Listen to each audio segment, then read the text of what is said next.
Welcome to Wisdom Trek with Gramps. I am Guthrie Chamberlain, and we are on day 2441 of our trek. The purpose of Wisdom Trek is to create a legacy of wisdom, to seek out discernment and insights, and to boldly grow where few have chosen to grow before. This is the 18th lesson in our segment of Theology Thursday.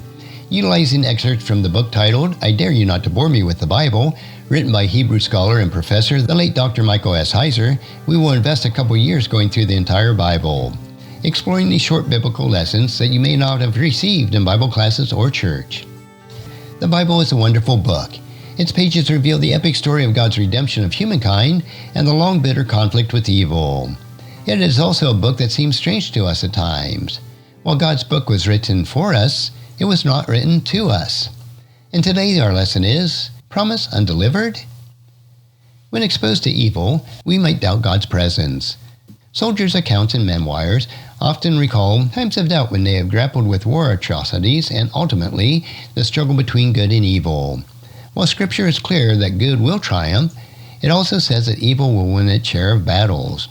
In 2 Kings chapter 3, it records a war event where evil won. And this section is Yahweh Takes Sides. 2 Kings chapter 3 describes a rebellion of Moab led by the king Mesha against the monarch of the northern kingdom of Israel, King Joram. Chapter 3 verse 5. Jehoram solicited King Jehoshaphat of Judah, the southern kingdom, for assistance with an enemy in verse 7. They were joined by the king of Edom in verse 9. The invasion route by the way of the wilderness in Edom is critical to our storyline. Edom was a territory settled by the descendants of the red-haired Esau in Genesis chapter 25, verse 25. Now Edom is a play on the word Adorn, which is a Hebrew word din, which means red. It was epitomized by a reddish soil and rocks of the wilderness. By taking this roundabout approach to Moab, the invading armies must cross the desert terrain without water in verse 9. Jehoshaphat called the wilderness wandering prophet of Elijah for advice. After a testy response to Jehoshaphat's plea, Elisha received the word from Yahweh. God would supply the army with water, verses 16 and 17. It would appear, without rain, in a stream bed that was presently bone dry. Elisha had a better news. In verse 18 he says, This is a light thing in the sight of the Lord. He will give the Moabites into your hands. And this section is called No Faith, No Gain.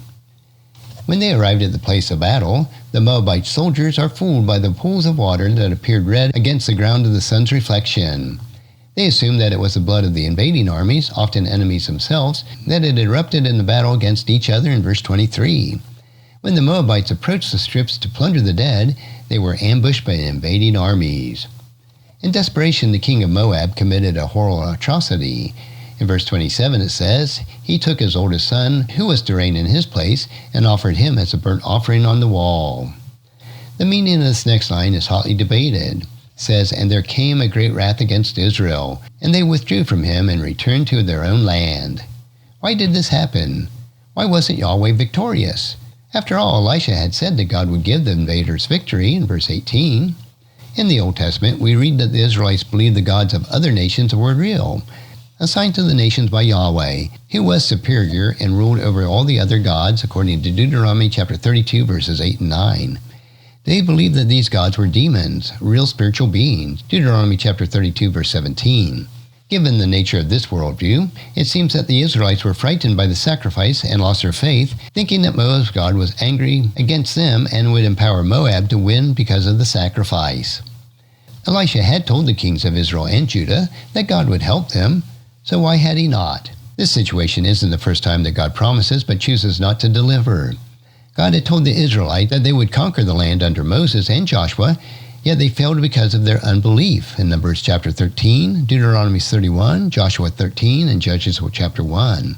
Yahweh was not defeated by the god of Moab. He was and is ready to be able to help his people. But he will not do so if they refuse to believe and act on that belief. This lesson makes up this week's Theology Thursday on our Wisdom Trek podcast, and for the next couple years will satisfy the statement, I dare you not to bore me with the Bible. And I trust that you'll enjoy these lessons, and of course, not be bored. And if you found this podcast insightful, please subscribe and leave us a review. Then encourage your friends and family to join us, and come along with us tomorrow for another day of Wisdom Trek, creating a legacy. Thank you so much for allowing me to be your guide, your mentor, and most importantly, I am your friend as I serve you through the Wisdom-Trek podcast and journal.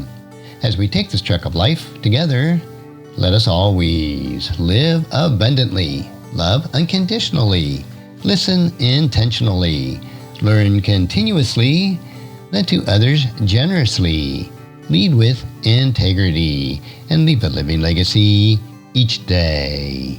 I am Guthrie Chamberlain, reminding you to keep moving forward, enjoy your journey, and create a great day every day.